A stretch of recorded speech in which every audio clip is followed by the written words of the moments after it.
ॐ अज्ञानतिमिरन्धस्य ज्ञानाञ्जनशलाकया चक्षुरुन्मिलितं येन तस्मै श्रीगुरवे नमः। श्रीचैतन्यमनोभीष्टं स्थापितं येन भूतले स्वयं रूप कदा मह्यं ददाति स्वपदान्तिकं। वन्देऽहं श्रीगुरो श्रीयुतः पदकमलं श्रीगुरून् वैष्णवांश्च श्रीरूपं साग्रजातां सहगना रघुनाथान्वितं तं सजीवं साद्वैतं दूतं परिजनासहितं कृष्णचैतन्यदेवं श्रीराधा कृष्णपादान् सहगना ललिता श्रीविशाखान्वितंश्च। नमो ओं विष्णुपादाय कृष्णप्रेष्ठाय भूतले श्रीमते भक्तिवेदांत स्वामीति नामिने। नमस्ते सरस्वती देवे गौरवाणी प्रचारिणे शेष शून्यवादी पाश्चात्यदेशतारिणे। वंचाकल्पतरुभ्यश्च कृपा सिन्धुभ्येव च पतितानां पावनेभ्यो वैष्णवेभ्यो नमो नमः। जय श्री कृष्ण चैतन्य प्रभु नित्यानंद श्री अद्वैत गदाधर श्रीवासादि गौर भक्तवृंद। हरे कृष्णा कृष्णा कृष्णा हरे हरे, हरे राम राम राम हरे हरे। हरे कृष्णा। तो हम ये देख रहे थे कि कैसे गर्भोदक्षाई विष्णु से जितने भी भगवान के अवतार हैं वो सब उनसे आते हैं। इसलिए सुत गोस्वामी गर्भोदक्षाई विष्णु को बोलते हैं निदानम बीजम अव्ययम। तो गर्भोदक्षाई विष्णु वो बीज है जिनसे बाकी सब कुछ आता है, राइट। तो हमने देखा कि अवतार के अलग अलग कैटेगरीज, राइट, अलग अलग विभाजन। तो हमने पुरुष अवतार देखा, कारणोदक्षाई विष्णु, शिरोदक्षाई विष्णु और गर्भोदक्षाई विष्णु। हमने गुण अवतार देखा, ब्रह्मा विष्णु और महेश। बाद में हमने लीला अवतार के बारे में थोड़ा लिस्ट देखा, मत्स्य कूर्म वराह, ये सब जो भगवान के अवतार लीला करने के लिए आते हैं। बाद में हमने कौन सा देखा, शक्तावेश अवतार है, राइट, जैसे कुमारा नारद पृथु, राइट। बाद में मनवंतर है, हमने देखा कि ब्रह्मा जी के एक दिन में 14 मनु होते हैं और हर एक मनु के समय एक अवतार आते हैं भगवान के, तो उनको मनवंतर बोलते हैं। तो ऐसा ब्रह्मा जी के पूरे साल में 5040 मनवंतर मनुज आते हैं और पूरे जिंदगी में 5,04,000 मनवंतर, ये मनवंतर हो गए। बाद में युग अवतार है, हर एक युग में युग अवतार है। तो हमने देखा कि हर एक युग का अवतार जो है अलग अलग वर्ण में आते हैं, अलग अलग कलर में। श्वेत, रक्त मतलब रेड, श्याम ब्लैक और स्वर्ण या गोल्ड या येलो, राइट। सो बेसिकली हमने देखा कि भगवान इतने सारे अवतार क्यों लेते हैं, राइट, ताकि हम सब लोगों का उद्धार हो सके। तो भगवान अपने धाम में बहुत खुश हैं, पर फिर भी इतना अवतार लेते हैं, बार बार आते रहते हैं, ताकि हमको अवसर दे कि हम वापस उनके धाम चले जाएं। तो इसलिए गर्भोदक्षाई विष्णु को निदानम बोलते हैं, जिनके ऊपर सब कुछ रेस्ट करता है, वो बीज है। तो ये जो 14 लोक हैं वो किस पे आधारित हैं, गर्भोदक्षाई विष्णु पे, राइट। देखिए हम सब ये 14 लोक में रुक रहे हैं, हम सब क्या कर रहे हैं, इंद्रिय भोग कर रहे हैं और आधा समय भगवान को गाली देते रहते हैं। और ये 14 लोक किस पे खड़ा है, भगवान के ऊपर ही खड़ा है, राइट। तो भगवान की महानता देखिए, हम सब लोग भगवान छोड़ के आए हैं ये धाम में, ये भौतिक दुनिया में, फिर भी भगवान इतना कष्ट ले रहे हैं ये भौतिक दुनिया को हमारे लिए मेंटेन करने के लिए। इसलिए कोई ये भौतिक दुनिया भी समझेगा, इंद्रियगति समझेगा, तो उसको समझ में आएगा कि भगवान कितना प्रेम करते हैं हमसे। हम छोड़ के आए हैं भगवान को, फिर भी भगवान इतना डिटेल अरेंजमेंट कर रहे हैं, हर एक चीज़ में भगवान उपस्थित है। सबसे मैक्रोस्कोपिक हाईएस्ट लेवल से सबसे छोटे अणु तक भगवान की शक्ति सब कुछ चला रहे हैं, राइट। तो इसके बाद टेक्स्ट 6 से सुत गोस्वामी हर एक लीला अवतार के बारे में थोड़ा बताते हैं, तो उन्होंने अब तक बताया कि जितने भी लीला अवतार हैं गर्भोदक्षाई विष्णु से आते हैं, एक्चुअली शिरोदक्षाई विष्णु से आता है, पर क्योंकि शिरोदक्षाई विष्णु गर्भोदक्षाई विष्णु से आते हैं इसलिए सब लीला अवतारों का बीज भी गर्भोदक्षाई विष्णु है, राइट। तो ये सब लीला अवतार कौन कौन से हैं? टेक्स्ट 6, स एव प्रथमं देव कौमारं सर्गमाश्रित चचार दुश्चरं ब्रह्मा ब्रह्मचर्यम् अखंडितम्। स एव प्रथमं देव, सो सबसे पहला जो नंबर 1 लीला अवतार है या भगवान के, वो कौन है? चतुष्कुमार। First of all, in the beginning of creation, there were the 4 unmarried sons of Brahma, who, being situated in the vow of celibacy, underwent severe austerities for realization of the absolute truth. तो ये ब्रह्मा जी के पहला creation है, ब्रह्मा जी के पहले पुत्र हैं। आप भागवतम के दूसरे स्कंद में ब्रह्मा जी, हमने देखा कि सब निधान गर्भोदक्षाई विष्णु से ही सब कुछ आता है, ब्रह्मा भी आते हैं, पर ब्रह्मा जी जब क्रिएशन करते हैं हर एक मोड पे ब्रह्मा जी कन्फ्यूजन पे आते हैं, उनको समझ में नहीं आता क्या करना चाहिए, क्योंकि पहले बार कोई कर रहा है, एक्सपीरियंस तो कुछ है ही नहीं। हमको अगर कुछ सीखना है, इंस्टाग्राम चलाना है, कुछ सीखना है तो वीडियोस अवेलेबल रहता है, राइट, कैसे सीख सकते हैं।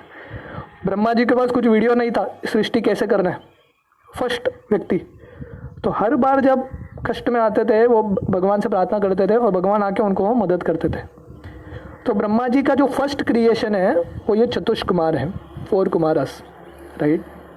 तो सुत गोस्वामी बोल रहे हैं ये जो चतुष्कुमार हैं वो ब्रह्मचर्यम अखंडितम, वो लाइफ लॉन्ग वाव लेते हैं, प्रण लेते हैं ब्रह्मचर्य का। Purport, the creation of the material world is effected, maintained and then annihilated at certain intervals.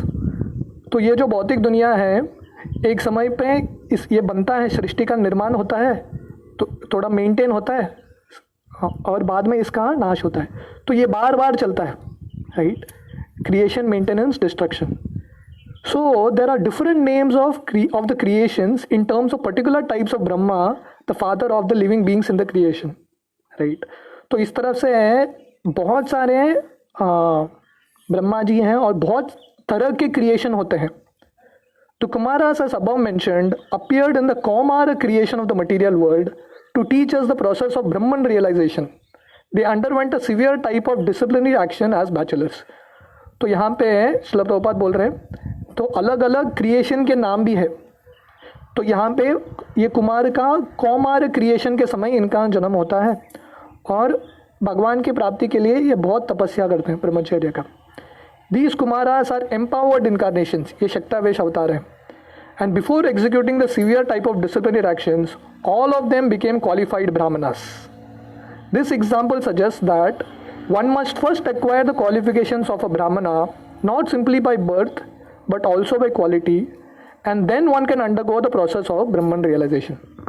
तो श्रील प्रभुपाद यहाँ पे बता रहे हैं कि ये जो चतुष्कुमार हैं वो जन्म से ब्राह्मण थे, फिर भी उन्होंने ब्राह्मण का जो स्तर है तपस्या करके हासिल किया। तो श्रील प्रभुपाद बोल रहे हैं कि अगर तपस्या करना है तो किसी को ब्राह्मण के स्तर पे आना चाहिए, राइट। भगवान को प्राप्त करने के लिए उसके पास क्षमता होना चाहिए, राइट। तो ये चतुष्कुमार का फर्स्ट इनकारनेशन है, द फर्स्ट अवतार। टेक्स्ट 7, द्वितीयं तु भावयास्य रसातल गतां महिम् उदरिष्यन् उदात्त उपादत्त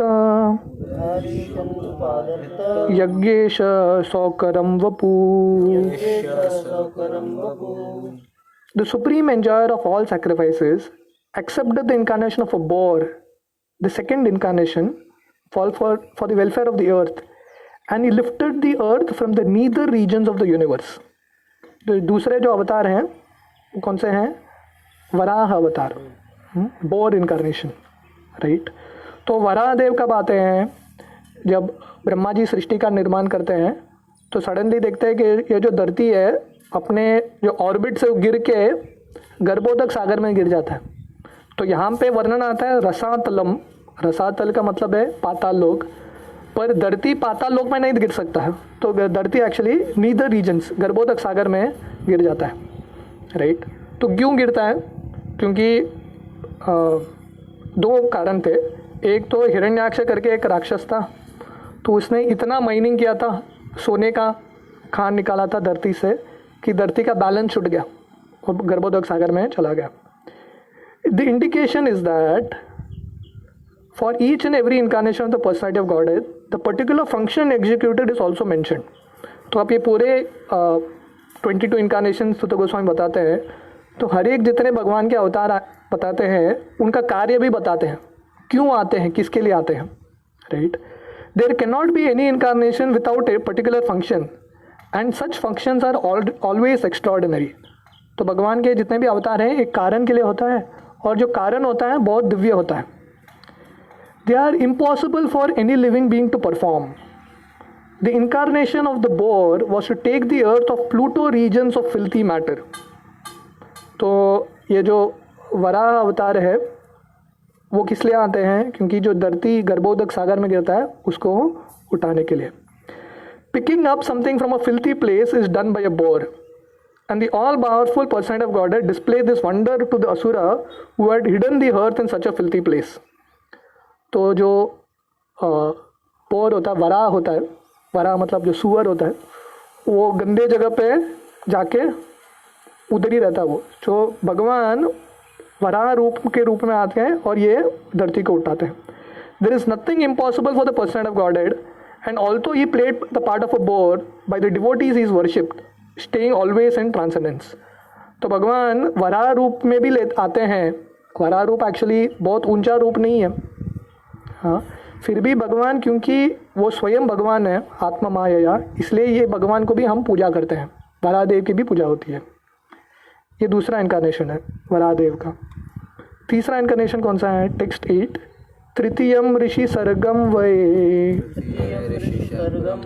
देवर्षितम उपेत्य स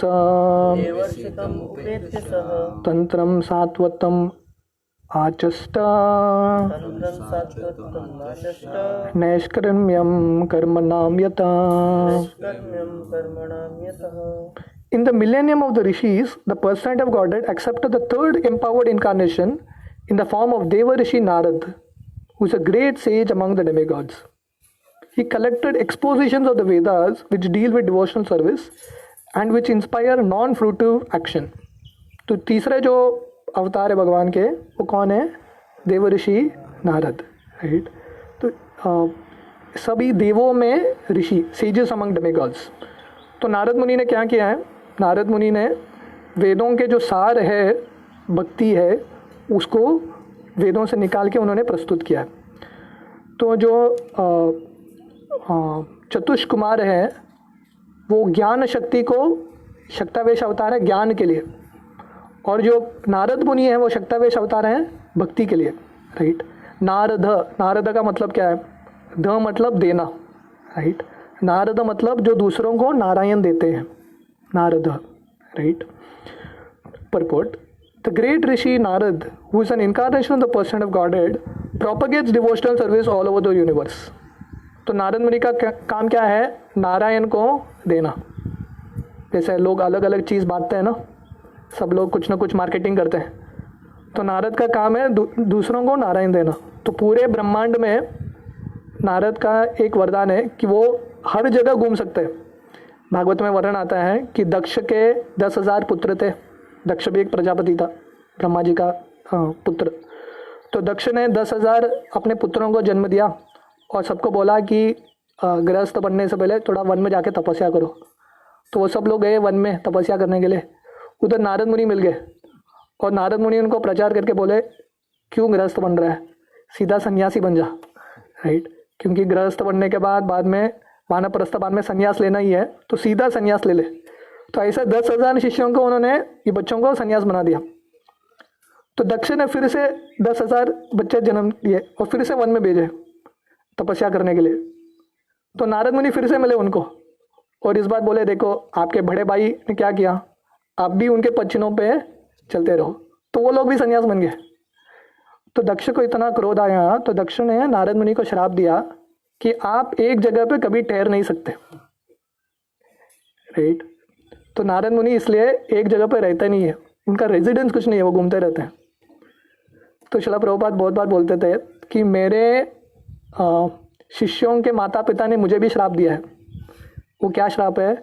मैं एक जगह पर ठहर नहीं सकता, इसलिए मैं घूमता रहता हूँ।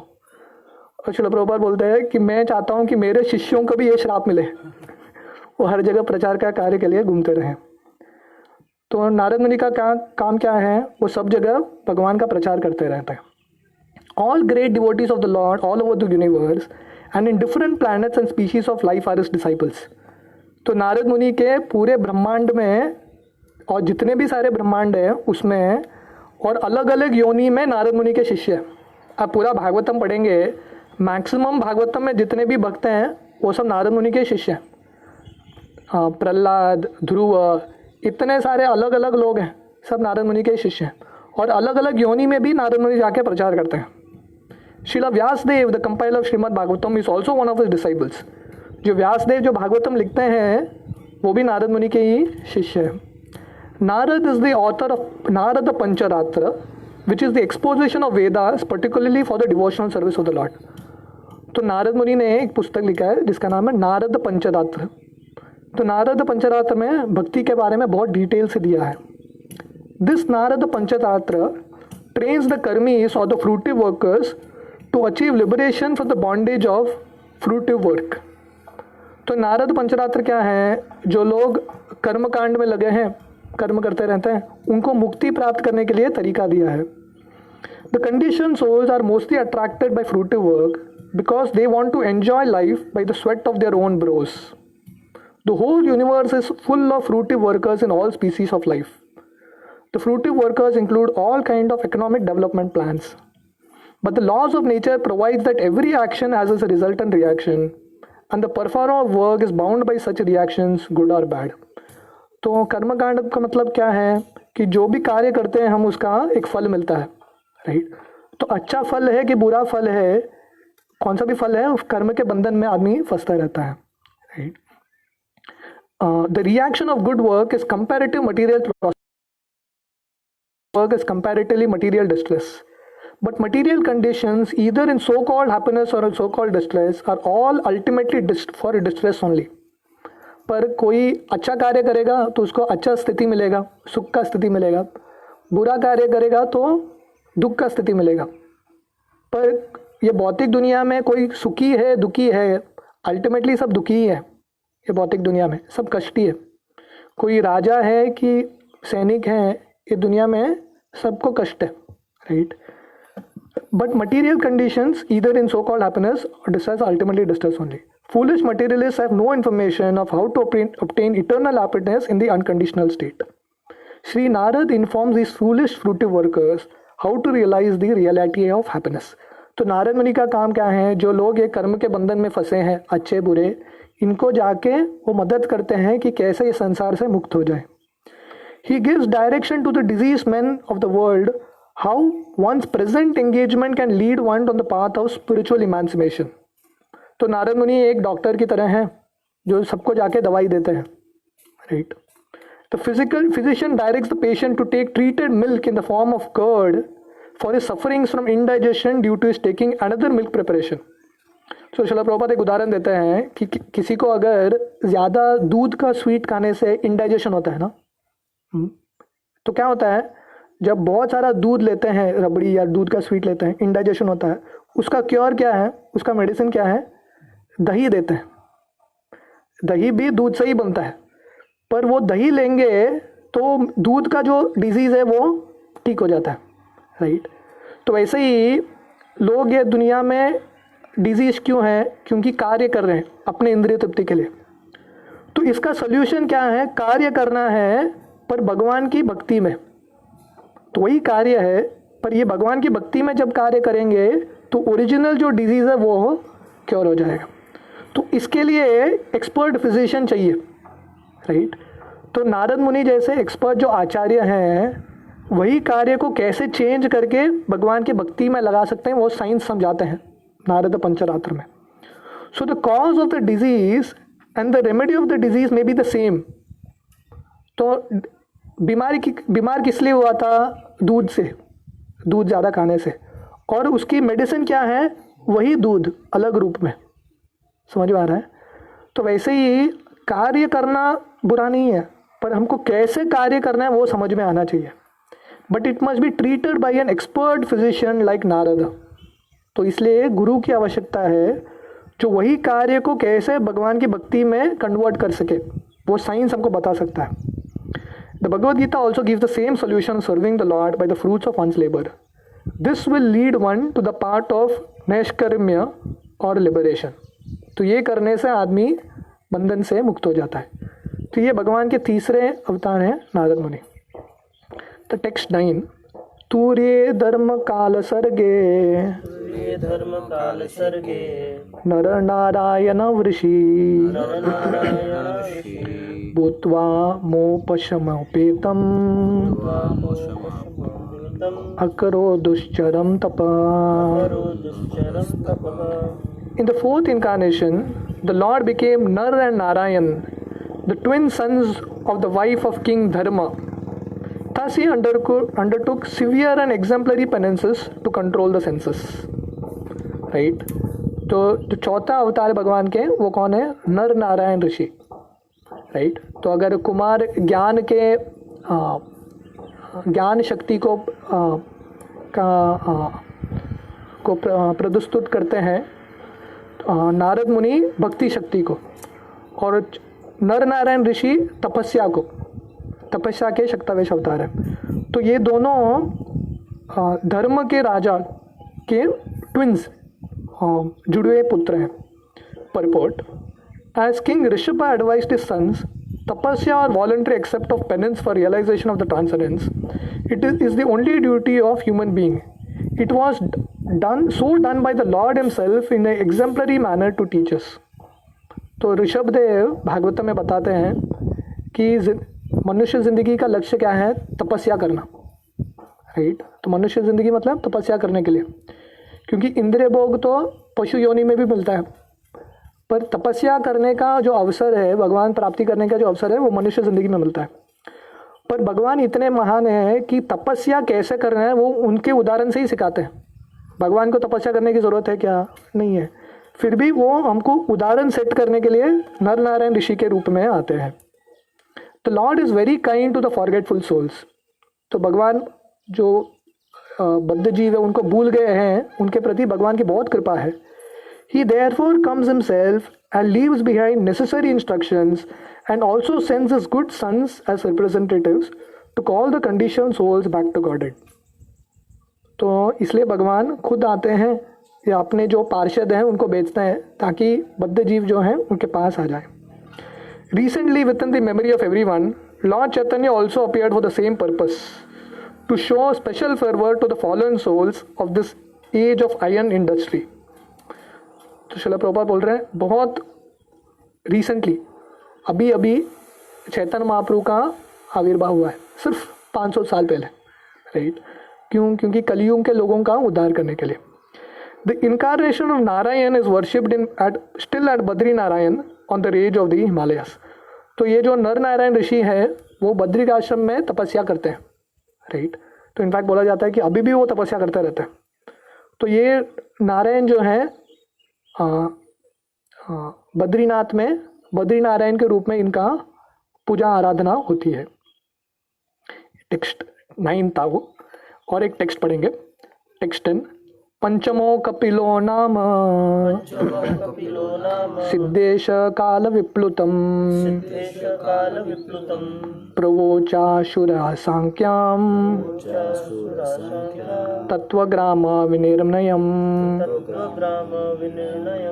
The fifth incarnation, named Lord Kapila, is the foremost among perfected beings.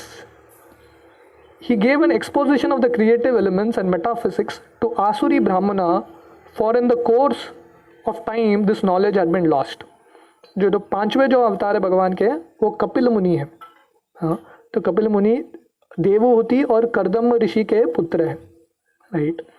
तो इनका जैसे हर एक जो अवतार एक कारण के लिए जन्म होता है, तो कपिल मुनि का अवतार किसके लिए होता है? सांख्य फिलॉसफी का एक्सपोजिशन, उसका प्रचार होने के लिए। सांख्य मतलब क्या है? सांख्य मतलब जानना कि ये भौतिक दुनिया कैसे चलती है और ये समझ के इससे विरक्ति प्राप्त करना, राइट। तो कपिल देव आसुरी ब्राह्मण करके एक ब्राह्मण थे, उनको समझाते हैं और अपने माँ को भी, देवहूति को, ये सांख्य फिलॉसफी समझाते हैं। तो ये भागवतम के तीसरे स्कंद में कपिल मुनि के जो टीचिंग्स है, बहुत सुंदर टीचिंग्स है, वो होता है। The sum total of the creative elements is 24 in all. तो सांख्य फिलॉसफी क्या है? बताता है कि ये भौतिक दुनिया के जो इंग्रेडिएंट्स है, तत्व हैं, वो क्या है? 24 तत्व है ये भौतिक दुनिया में। Each and every one of them is explicitly explained in the system of Sankhya philosophy. Sankhya philosophy में ये हर एक चीज का डिटेल में एक्सप्लेनेशन दिया है। Sankhya philosophy is generally called metaphysics by the European scholars. The etymological meaning of Sankhya is that which explains very lucidly by analysis of material elements। तो सांख्य का मतलब क्या है? गणना। तो जैसे भौतिक दुनिया, इंद्रियों, जो एलिमेंट्स हैं, अलग अलग तत्व हैं, पदार्थ हैं, वो समझ के भौतिक दुनिया कैसे चलती है वो समझ में आता है। This was done for the first time by lord Kapila, who is said to be the fifth in the line of incarnations. तो ये 5वें भगवान के अवतार है कपिल मुनि। तो हम शाम से टेक्स्ट 11 से कंटिन्यू करेंगे। हरे कृष्णा।